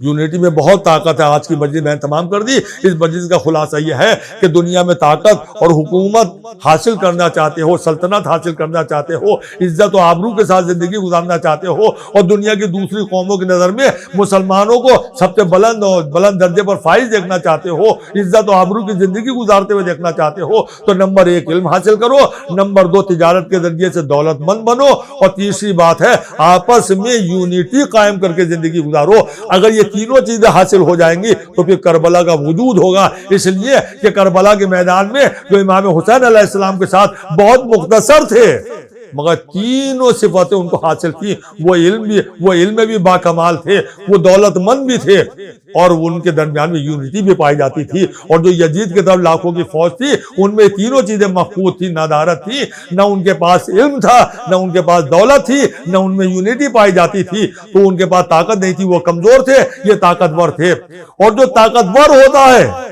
وہ موت تک سے نہیں ڈرتا ہے، اور جو کمزور ہوتا ہے وہ سب سے ڈرتا ہے اور موت سے بھی ڈرتا ہے۔ یہی تو وجہ ہے کہ حسین کا طاقتور ایک میدان میں آتا تھا تو موت اس کے آگے آگے ہوتی تھی، اور وہ پیچھے پیچھے اس پر موت کو سامنے دیکھتے ہوئے بھی حملہ کرتا ہوا نظر آتا تھا۔ وہ پیچھے نہیں جاتا تھا، وہ میدان چھوڑ کے بھاگتا نہیں تھا موت کے ڈر سے۔ مگر یزیدی فوج جس کے پاس نہ علم تھا، نہ دولت تھی، نہ یونٹی کی طاقت تھی، وہ اتنے کمزور تھے، ہزاروں کی تعداد میں ہونے کے باوجود بھی جب حسین کا ایک سپاہی آگے بڑھتا تھا تو وہ دوڑتے ہوئے بھاگتے ہوئے نظر آتے تھے۔ موت ان کا پیچھا کرتی تھی، اور موت کے ڈر سے فرار ہونا چاہتے تھے۔ کربلا کے میدان میں ایک طرف یونٹی بھی تھی، تاجر بھی تھے، علم والے بھی تھے۔ عزیزان گرامی 72 تھے، مگر بڑی طاقت تھی۔ صبح عاشور سے جنگ شروع، عصر عاشور کو جنگ ختم ہو گئی۔ دیکھیں یونٹی میں کتنی طاقت ہوتی ہے۔ جب یونٹی کی طاقت مل جاتی ہے تو آدمی اتنا طاقتور ہو جاتا ہے، نہ موت سے ڈرتا ہے، نہ بھوک و پیاس سے ڈرتا ہے۔ عصر عاشور کو جنگ تمام ہو گئی، حسین کا سر نو کے نیزہ پر بلند ہو گیا۔ الا قتل الحسین بکربلا والا ذبح الحسین بکربلا کی صدائیں کربلا کے میدان میں گونج چکی ہیں۔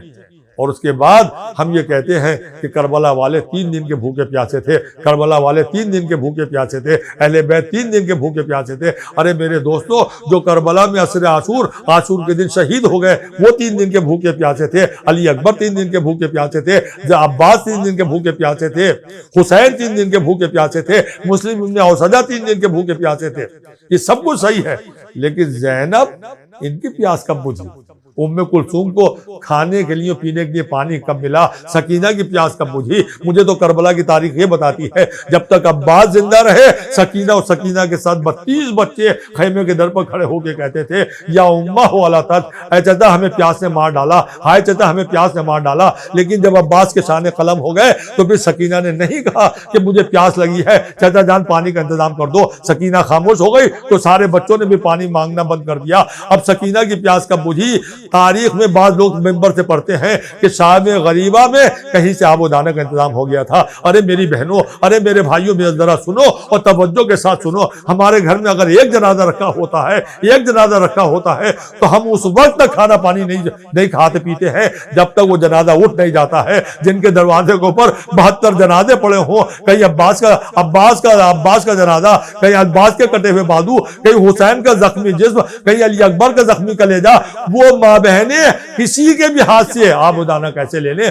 اور ذرا سوچو جس فوج نے جو فوج اتنی ظالم ہو کہ علی اصغر کو پانی دینے کے بجائے 6 شعبہ تیر سے شہید کر رہی ہو، وہ آدھے گھنٹے کے بعد اتنی رحم دل کیسے ہو جائے گی کہ جناب سکینہ اور زینب کی خدمت میں آبودانہ بھیج دے؟ نہیں میرے دوستو، اول تو کہیں سے انتظام نہیں ہوا، انتظام ہو بھی جاتا تو یہ لوگ استعمال نہیں کرتے۔ بہت غیرت مند گھرانہ تھا۔ پھر انہیں آبودانہ کہاں ملا اور کیسے ملا؟ 10 محرم کو حسین شہید ہوئے، 11 محرم کو لٹا ہوا قافلہ چلا ہے کربلا سے، اور کربلا سے چلنے کے بعد یہ قافلہ کوفے 13 محرم کو پہنچا۔ مجھے نہیں معلوم 11 محرم کو کہیں سے پانی ملا، مجھے نہیں معلوم 12 محرم کو کہیں سے آبودانہ ملا، نہیں مجھے نہیں معلوم، مجھے تو صرف اتنا معلوم ہے کہ 13 محرم کو جب لٹا ہوا قافلہ کوفے کے بازار میں پہنچا ہے اور تماشا دیکھنے کے لیے آ گئے ہیں۔ اعلان ہو گیا تھا تماشا دیکھو اسیروں کا، تو تماشا دیکھنے والے آ گئے تھے۔ اسی لٹے ہوا قافلہ جب آگے بڑھ رہا تھا تو ایک ناک اوپر جناب زینب بیٹھی تھی، ان کی گود میں سکینہ بیٹھی تھی۔ ارے عزادارو ذرا سوچو اور ذرا اولاد والوں کلیجے کو تھامو، آج 13 محرم کو سکینہ بھوک اور پیاس کی وجہ سے اتنی لاغر اور ضعیف ہو گئی تھی کہ تاریخ نے لکھا ہے کہ ہونٹ سوکھے ہوئے تھے، زبان پر کانٹے پڑ گئے تھے، حلق سوکھا ہوا تھا، آنکھوں کے سامنے حلقے بن گئے تھے، اتنی کمزور تھی کہ بولتی تھی تو زینب کو آواز سنائی نہیں دیتی تھی۔ جناب زینب نے محسوس کیا کہ جناب سکینہ نے اپنے بابا کے کٹے ہوئے سر کو دیکھا اور رو کے کچھ کہا، مگر زینب کے کانوں میں آواز نہیں آئی۔ اپنے چچا کے کٹے ہوئے سر کو دیکھا، کچھ کہا مگر زینب نہ سمجھ سکی۔ علی اکبر کے سر سے کچھ کہا مگر سکینہ نہ سن سکی۔ تو ایک مرتبہ زینب نے کہا، بیٹی تم اپنے بابا سے کیا کہہ رہی ہو؟ تم اپنے چچا سے کیا کہنا چاہتی ہو؟ اپنے بھیا سے کیا کہہ رہی ہو؟ ارے میری بیٹی جو ان سے کہنا چاہتی ہو مجھ سے کہہ دو، اس لیے کہ تمہارا باپ تو شہید ہو گیا، تمہارے چچا کے بازو قلم ہو گئے، تمہارے بھیا کا زخمی کلیجے پر زخم لگ گیا، نہ بابا ہے نہ چچا ہے نہ بھیا ہے، مجھ سے کہہ دو۔ تو جناب سکینہ نے کہا، پھوپھی اماں مگر میں آپ کو تو مجبور پاتی ہوں۔ جناب زینب رونے لگی، کہا بیٹی تجھے میرے حق کی قسم ہے، جلدی بتا بابا سے کیا کہہ رہی ہے؟ تو جناب سکینہ نے سر کو جھکا کے بہت آہستہ سے کہا کہ پھوپھی اماں پیاس لگی ہے۔ جناب زینب نے سر کو جھکا لیا، آنکھوں سے زاروں قدر آنسو جاری ہو گئے، مگر اس بے کسی اور بے بسی کو ایک عورت نے محسوس کر لیا جو چھت پہ بیٹھی بھی تماشا دیکھ رہی تھی۔ اس نے کہا، بی بی تمہاری بچی پیاسی تو نہیں رہ سکتی۔ وہ جلدی سے گئی، ایک کوزے میں پانی لے کر آئی، جناب زینب کو دیا، لو بی بی اپنی بچی کو پانی پلا دو۔ جناب زینب نے کوزہ ٹھنڈا کوزہ سکینہ کے ہاتھ میں رکھ دیا، لے بیٹی پانی پی لے۔ مگر عزادارو ابھی لبوں تک کوزہ نہ گیا تھا، اس عورت کی آواز آئی، اے بیوی میں نے سنا ہے تم جیسے یتیم اور اسیروں کی دعائیں قبول ہوتی ہیں، اس بیٹی سے کہہ دو پانی پینے کے بعد میرے لیے دعا کر دے۔ بس عزادارو زینب نے سکینہ کے ہاتھ پر ہاتھ رکھ دیا، اے بیٹی پانی بعد میں پینا، پہلے اس کے لیے دعا کر دے۔ زینب نے کہا، بتاؤ تمہاری دعا کیا ہے، جلدی بتاؤ۔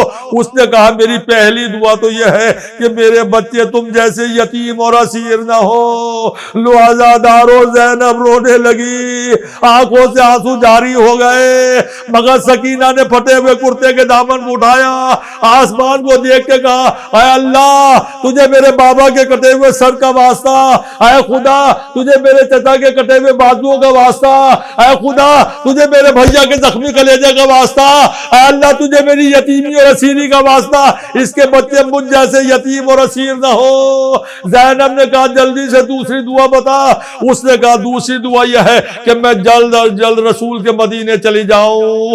عزادارو کسی غریب الوطن کو اپنی وطن عالم غربت میں نہ یاد آئے، ہاں جب عالم غربت میں وطن یاد آتا ہے تو دل ٹکڑے ٹکڑے ہو جاتا ہے۔ مدینے کا نام سنا تو رسول خدا یاد آئے، ماں کی لہد یاد آئی، بھیا حسن یاد آئے، ام سلمہ یاد آئی۔ ایک مرتبہ رو کے کہا، بی بی مدینے میں جا کر کرو گی کیا؟ کہا، میری شہزادی فاطمہ کا گھر ہے۔ زینب نے کلیجہ تھام کے بقی کا روح کیا، اے اماں تمہاری چاہنے والی بازاریں کوفہ میں ملی ہے۔ اور اس کے بعد کہا، بی بی فاطمہ زہرا دنیا میں نہیں ہے، اب مدینے جا کر کیا کرو گی؟ اس نے کہا، میری شہزادی زینب تو ہے، میری شہزادی ام کلثوم کلثوم تو ہے، میرا شہزادہ حسین تو ہے۔ بھائی اتنا سننا تھا۔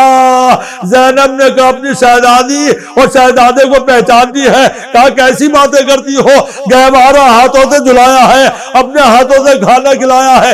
ایک مرتبہ زینب نے چہرے سے بالوں کو ہٹایا، ارے ام حبیبہ تو نے کہاں پہچانا، میں تیری شہزادی زینب ہوں، یہ میری بہن ام کلثوم ہے، وہ نو کے نیزہ پر سر حسین ہے، باغ زہرا کربلا میں کاٹا گیا، ہمارا گھر برباد ہو گیا، تمہارے آقا حسین مارے گئے، عباس کے شان قلم ہو گئے، شہزادی کے سر سے چادریں اتر گئی، یہ حسین کی یتیمہ سکینہ ہے۔ رخسار پر شبل نے تماچے مارے، کانوں سے گوشوارے چھینے، سیعلم الذین ظلموا ای منقلب ینقلبون، الا لعنۃ اللہ علی القوم الظالمین، رضا بقضائہ وتسلیما لامرہ، الہی بحق زہرا، الہی بحق زہرا، الہی بحق زہرا، الہی چاردہ معصومین کا واسطہ ہماری اس مختصر سی ادا کو قبول فرما۔ پالنے والے شیعان حیدر کرار کو مولا کائنات کی سیرت پر عمل کرنے کی توفیق عنایت فرما۔ کنیزان جناب فاطمہ زہرا کو سیرت فاطمہ اپنے گھر میں رائج کرنے کی توفیق عنایت فرما۔ ہمیں جو غریب ہیں ان کی غربت کو دور فرما، جو پریشان حال ہے ان کی پریشانی کو دور فرما، جو مریض ہیں انہیں صحت و شفا عنایت فرما۔ امام کا ظہور جلد از جلد فرما، ہمیں ان کے آوان و انصار میں شامل فرما۔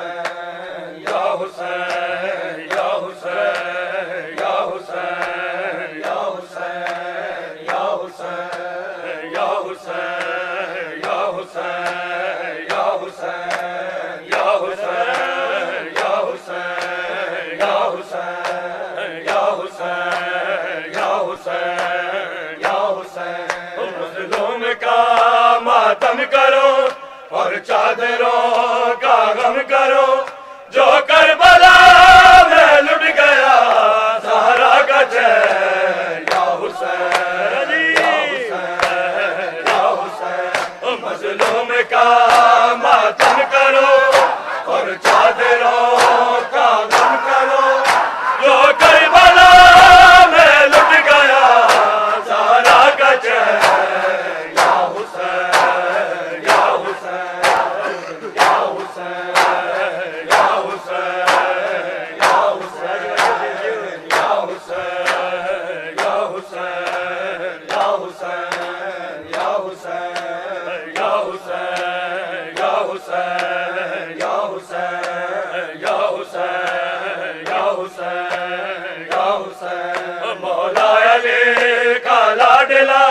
دوش نبی پر ہے پلا، ہے فاطمہ کا نور مولا حسین، یا حسین یا حسین یا حسین، مولا علی کا لاڈلا، دوش نبی پر ہے پلا، ہے فاطمہ کا نور مولا حسین، یا حسین یا حسین یا حسین یا حسین یا حسین یا حسین یا حسین یا حسین یا حسین یا حسین یا حسین یا حسین یا حسین، زندان سے وہ کہہ رہی اب تک سے تو میں سہ رہی، تیری صدا سے ماتمی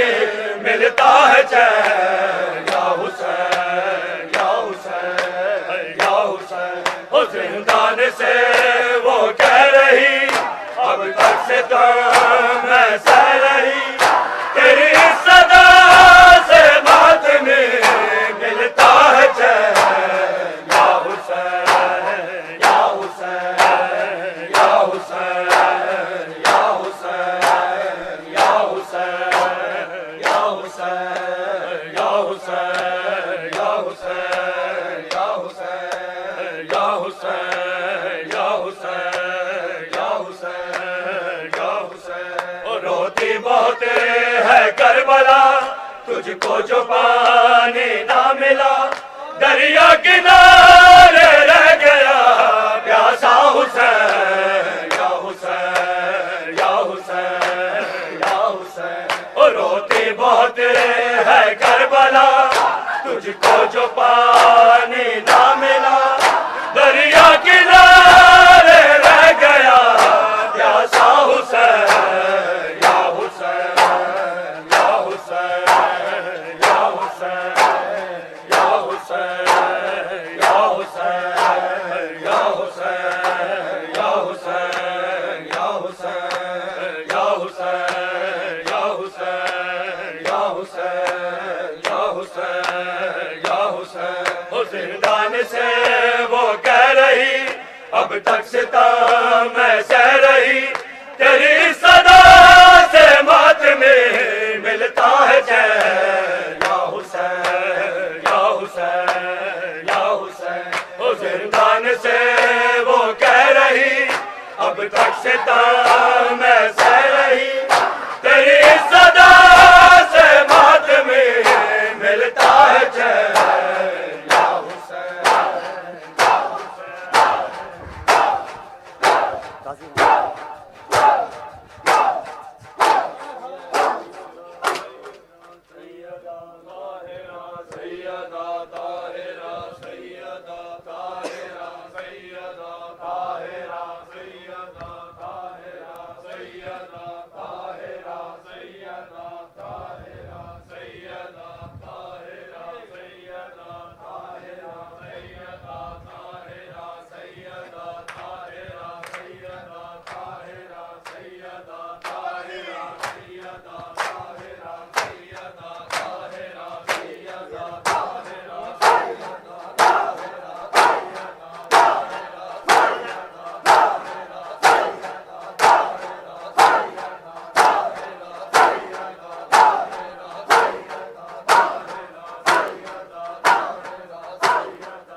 اللہم صلی علی محمد وآل محمد متوجہ زیارت صلی اللہ علیہ یا ابا عبداللہ السلام علیکہ یا ابن رسول اللہ السلام علیکہ یا ابن امیر المؤمنین و ابن سید الوسین السلام علیکہ یا ابن فاطمۃ الزہراء سیدتی نساء العالمین الصلاۃ والسلام علیکہ ورحمۃ اللہ وبرکاتہ السلام علیکہ یا غریب الغرباء السلام علیکہ یا معین الضعفاء والفقراء سلطان ابو الحسن یا علی ابن موسیٰ الرضا علیکہ علی فی التحیت والثناء سیدی رزقنا اللہ فی الدنیا زیارتکم وفی الآخرت شفاعتکم الصلاۃ والسلام علیکم ورحمۃ اللہ وبرکاتہ السلام علیکہ یا مولانا یا صاحب العصر والزمان الامان الامان الامان من فتن الزمان السلام علیکہ یا شریک القرآن سیدی اجل اللہ تعالی فرجک وسہل اللہ تعالی مخرجک وظہورک وجعلنا من انصارک اعوانک المستشہدین بین یدیک تحت لوائک الصلاۃ والسلام علیکم ورحمۃ اللہ وبرکاتہ بسم اللہ الرحمن الرحیم اللہم کل ولیک حجة الحسن صلواتك عليه وعلى آبائه في هذه الساعة وفي كل ساعة وليا وحافظا وقائدا وناصرا ودليلا وعينا حتى تسكنه أرضك طوعا وتمتعه فيها طويلا. محمد وعلي محمد صلوات.